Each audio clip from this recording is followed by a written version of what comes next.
Chapter 8 Worst Reunion Ever. Hey, Twilight, are we... No, Pinky, we are not there yet, That wasn't what I was going to ask. Pinky said. I was going to ask if we were lost. Twilight sighed, stepping over another root. No, we are not lost. We are going the right way. You sure? Pinky asked. Yes, I'm sure, Twilight said, rolling her eyes. If I may, a voice spoke up, making the 6 mages jump in surprise. It was a man wearing light black armor, almost invisible in the darkness.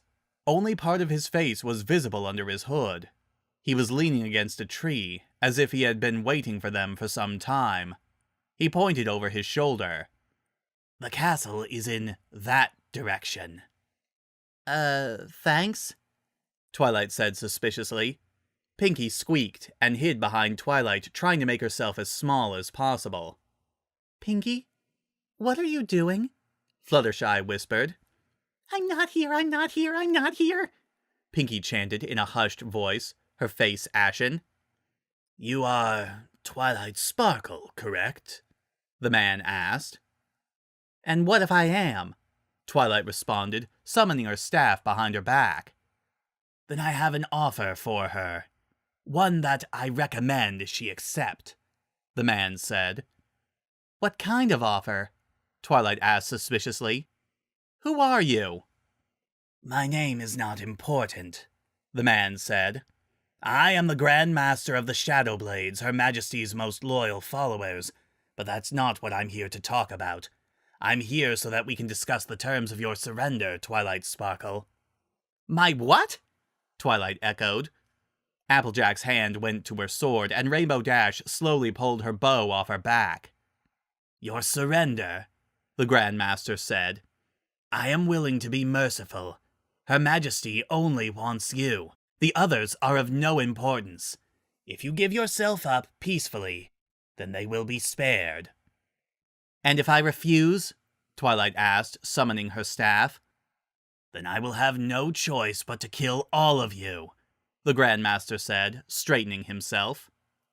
Did you actually think I would ever consider something so ridiculous? Twilight asked. After we've come so far, I'm not going to give up because of some idle threats.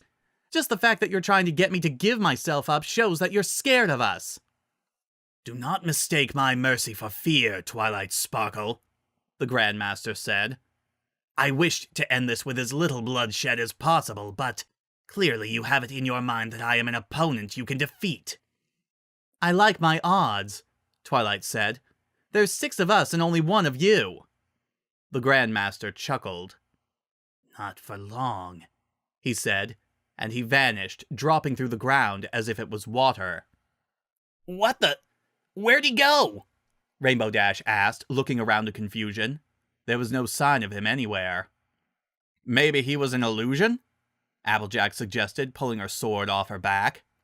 There was a deep chuckle that seemed to come from everywhere around them. Can illusions do this? The Grand Master asked. There was the sound of something small shooting through the air, and Twilight yelped.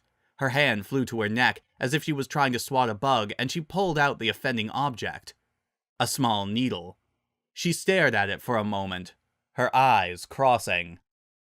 Oh, that's cheap, she said, her voice slowing down.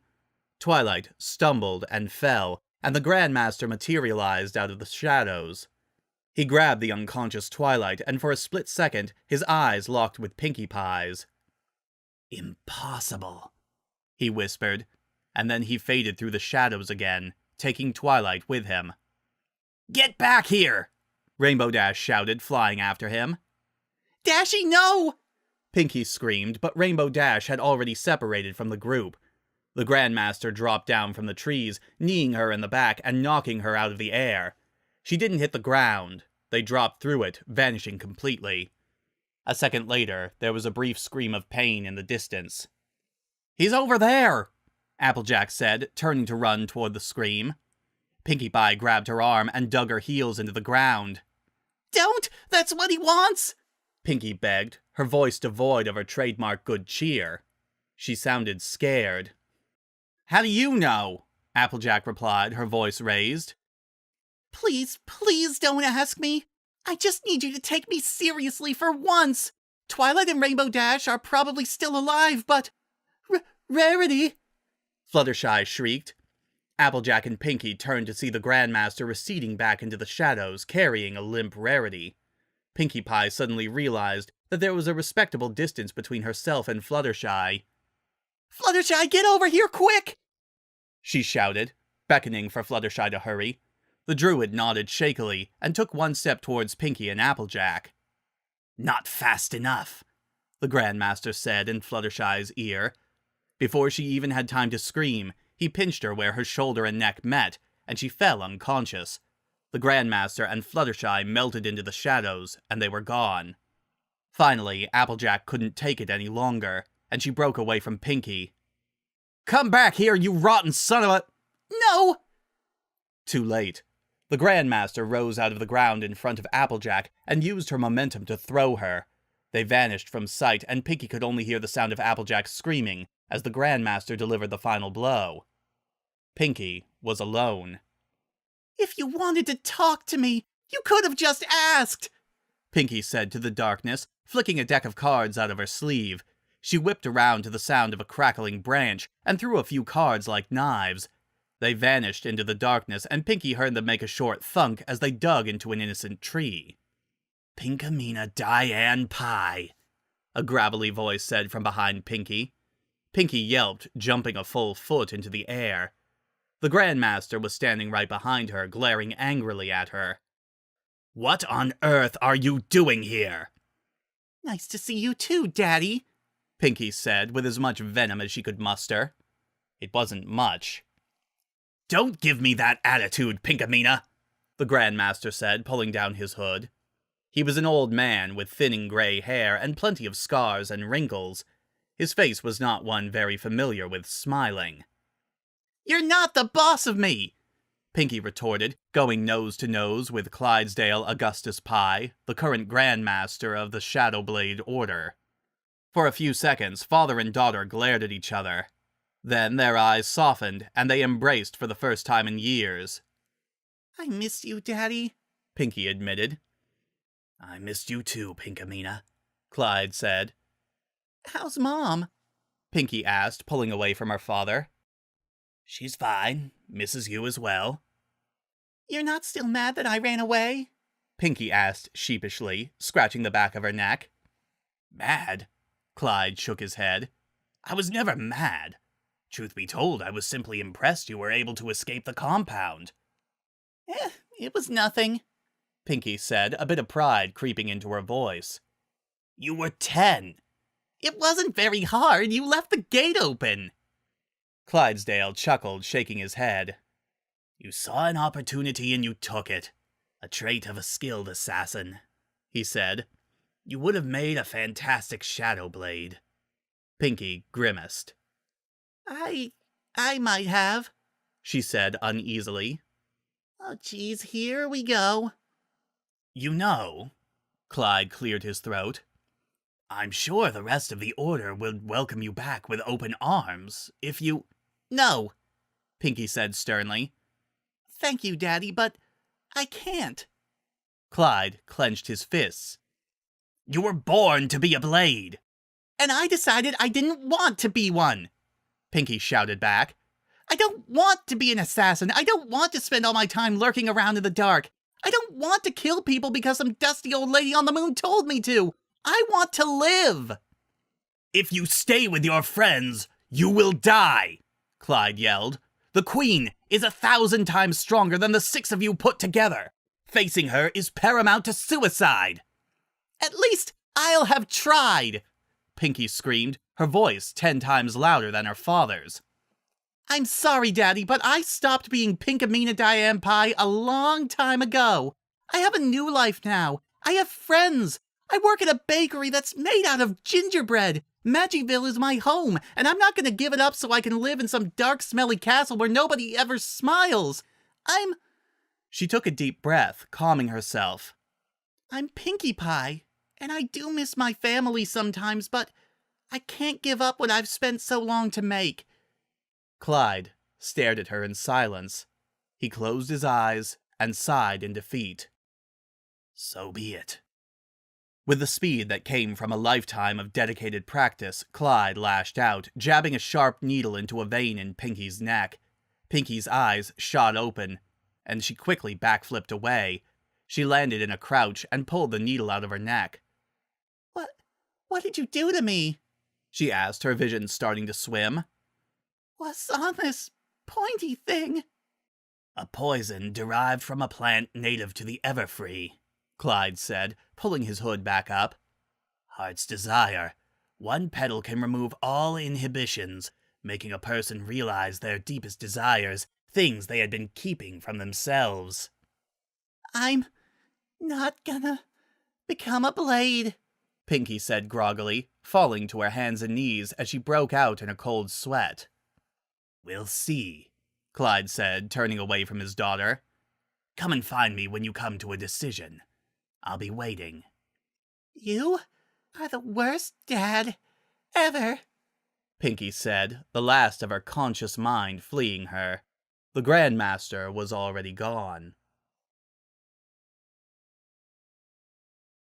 The Grandmaster tapped his foot impatiently. He looked at his pocket watch, and then at the 5 unconscious mages bound and gagged on the ground next to him. Should be a few minutes, he decided, tucking his watch away. The sound of shuffling leaves caught his attention, and he turned to look. He smiled when he realized who it was. It was his daughter. Her hair had lost its curliness and now hung limply, covering her face. She was hanging her head as if in shame, and her shoulders were slumped, letting her arms swing idly with each step she took. She was no longer as violently bright as she had been. Her hair and jacket were both much darker shades than they had been minutes before. I trust you have come to a decision, Pinkamena? Clyde asked, standing up and facing his daughter. His daughter was silent, as if she was weighing her options. Yes, she said. Before Clyde could say anything, Pinkamena sank through the shadows at her feet. I decided to kill you first, she whispered in his ear, forming out of the shadows behind Clyde. There was a sudden pain in his arm, and Clyde screamed. He fell through the shadow of the tree he was standing under and rose out of the shadow of another nearby tree. He pulled the black knife out of his arm and stared at it in shock. Blood was pouring freely from his arm now. Ooh, that's a lot of blood, his daughter giggled. Clyde's eyes snapped up and he realized that she was standing in front of him, holding 6 knives identical to the one he had just been stabbed with. But it's not enough. She swiped at him as if the knives were claws, and Clyde was only able to narrowly avoid them. They cut through the armor on his stomach, leaving behind a thin scratch on the skin that soon became wet with blood. That's it, Pinkamena said sadly. Come on, bleed some more for me, Daddy. She threw all 6 of her knives, and they flew in strange curving patterns, zeroing in on the Grand Master. The old man dropped through the shadows and reappeared above his daughter, sword at the ready. Boring, Pinkamena said, more knives appearing in her hands with a flick of her wrists. She held them up and blocked her father's sword with ease, her arms bending at unnatural angles. I thought you were gonna put up a fight. She turned her head like she was an owl, looking at her father dead in the eye. But this is so boring. The Heart's Desire. It wasn't supposed to do this, Clyde yelled, swinging furiously at the monster wearing his daughter's skin. She was able to block all his attacks perfectly, and she was laughing the entire time. Feels like it worked to me, she giggled. I never knew that I wanted to kill everybody, but now that I've realized it, I feel free. She snaked under his sword and lunged at him with one knife. She stabbed him in the side with it, and he screamed. Oh, kidney, I got his kidney, Pinkamena cheered, cartwheeling away. I wonder what I'll stab next. Maybe I'll go for his other kidney, or his liver. Oh, the possibilities are endless. Clyde was gasping for breath as he applied more pressure to his wound. He knew he wouldn't be able to fight while he was bleeding out, and if he kept on fighting this thing, he wouldn't survive. He had no choice. He sank through the shadows, letting the darkness take him. He had to run. He jumped from shadow to shadow, getting as far away from his daughter as he could. He could still hear her. She was clucking like a chicken and questioning the legitimacy of his birth. With a live rooster! Pinkamena finished. When she realized that her father was too far away to hear her, she pouted. Nuts. I didn't get to kill him. Pinkamena caught some motion in the corner of her eye. She turned her head to see that one of her friends was starting to stir. One of her friends, completely defenseless, and already tied up in magic cancellation rope. Pinkamena couldn't stop herself from giggling with expectation.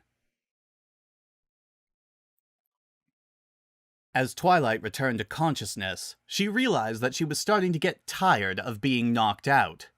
3 times in one day, seriously. Ooh, you're awake! A familiar voice chirped. I was hoping you'd wake up soon. It wouldn't be as fun if you were asleep. Pinky? Twilight asked, her eyes adapting to the darkness. What happened? Nothing much, Pinky said. Pinky? Twilight looked down at the ground and then up at the rope that was tied around her wrists and a tree branch. Pinky, why am I hanging from a tree? So I can have some fun, Pinky said, rubbing her hands together with glee. Fun? What are you talking about? Twilight asked, trying to summon up some magical energy. It wouldn't come to her. We don't have time for this. We have to stop Nightmare Moon. Nah, Pinky said, idly juggling a pair of knives with one hand. I like my plan better. Pinky, what? Twilight gulped when she saw how the trickster had changed. Darker, straight hair, empty, emotionless eyes, and a grin that sent shivers down her spine. What happened to you? What happened? How simple, Pinky said. I was set free. Of what? Having to act like some goody two-shoes. Thanks to Daddy, I finally realized exactly what it is I want to do. Pinky leaned forward, staring deep into Twilight's eyes. I want to see people bleed. What are you... Twilight was silenced by Pinky putting a finger to her lips and a knife to her throat. Shh. No more talking, she said. Now, just scream. You're insane, Twilight said. Pinky laughed. Insane? This is the sanest I've ever felt in my entire life. I can finally do what I've always wanted to, but never had the guts to try. Pinky giggled, licking her lips. I want to kill you. I want to see you bleed. I want to hear you scream as I cut you slowly, so slowly. I want you to beg me for mercy, begging, Pinky, please don't do this. Stop, please. Well, I'm not gonna stop. I want to cut you apart, and I want to use your guts for garters, and I want to show you what your own organs look like, and I want to look you in the eyes after I've had my fun, and I want to watch you die, and then... Pinky pointed at 4 other unconscious bodies on the ground. I'll do it again. You're not Pinky, Twilight said. Pinky tilted her head and then shrugged. Whatever. She pulled back her right arm, the knife in her hand glinting in the meager light. I don't care what you call me. I'm the one holding the knife. Twilight forced her eyes shut as Pinky drove the knife towards her stomach, and she waited for the pain. It never came. Twilight slowly opened an eye and saw that Pinky had grabbed her wrist with her left hand, and the knife had stopped only an inch from her stomach. Twilight and Pinky both stared at it with matching expressions of confusion. Pinky grunted and tried to get her left hand to obey her. When I was a little kitty, and the sun was going down, Pinky sang through clenched teeth. Her eyes widened. Why did I start singing? I don't want to sing, I want to... Ugh! Her left hand suddenly let go of her right wrist and hit Pinky in her stomach. She dropped the knife out of surprise and stumbled backwards. The darkness and the shadows, they would always make me frown. Pinky sang. What's happening? Why am I singing? Her left hand grabbed her own nose between two fingers. Got your nose, she yelled, pulling her hand away and sticking her thumb between two fingers. No, you don't. My nose is still on my face. Then what's this doing in my hand? Stop it, stop it, stop it, stop it! Twilight could only stare in confusion as Pinky had an argument with herself, her face switching between being cold and dark and being cheerful and vibrant. I'd hide under my pillow from what I thought I saw, but Granny Pie said that wasn't the way to deal with fears at all. Granny never said that, not once. Oh, shut up, it's a song. Get out of my head! Get out of my body! I won't let you hurt my friends! This, Twilight said, is something else. It's my body. I'm doing what you've always wanted to do. I've always wanted to sleep on a bed made of marshmallows, not kill people. You can't stop me, the dark Pinky said, jumping at Twilight with a knife in one obedient hand. Suddenly, her rogue hand punched her in the face. She said, Pinky, you gotta stand up tall, learn to face your fears, you'll see they can't hurt you, just laugh and make them disappear. She sang, her face bright. Her face suddenly darkened, and she scowled. I'm not going to go away if you just laugh at me, you coward. Ha, ha, ha, Bright Pinky said, punching herself in the face. Dark Pinky growled in anger. Then Bright Pinky took over again. It seemed that Bright Pinky had the upper hand in this whatever was happening. Enough! She screamed, her face set in a mask of anger. Dark Pinky clamped her hands over her ears, forcing her left hand to obey her. This shouldn't be happening! It's not fair! It's not fair! I want to do this! Why are you fighting me? She took 2 steps toward Twilight, a pair of knives in her hands. You can't stop me. I'm the one in control here, and I do what I want. She changed her grip on the knives and brought them both down towards Twilight's neck. Twilight, on reflex, clenched her eyes shut. The knives stopped just inches from Twilight's throat. The arcane mage opened one eye to see Pinky's face fighting itself. It was like it had been split down the middle by 2 conflicting personalities. One half was smiling brightly, and the other half was growling through clenched teeth. Slowly, the anger in half of Pinky's face started to dissipate, being replaced by a smile. Pinky took a shaky step back. And tell that big dumb psycho in your head to just take a hike and leave you alone, and if she thinks she can scare you, then she's got another thing coming, and the very idea of such a thing just makes you wanna... She raised her arms and stabbed herself in the thighs, but she didn't scream out in pain. Instead, she kept on singing. Laugh! Pinky's entire body brightened, and her hair exploded, returning to its curly state. She held the note for almost a minute before falling to her knees and panting for breath. After a moment, she looked up at Twilight, giving her brightest smile she could despite the pain she was obviously in. You okay, Twilight? She asked.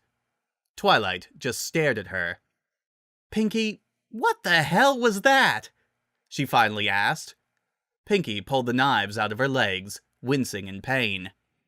I honestly... She clenched her teeth as she stood up, hobbling towards Twilight. Don't have a clue. Hold still. Pinky reached up with one of her still bloody knives and started to saw through the rope holding Twilight up.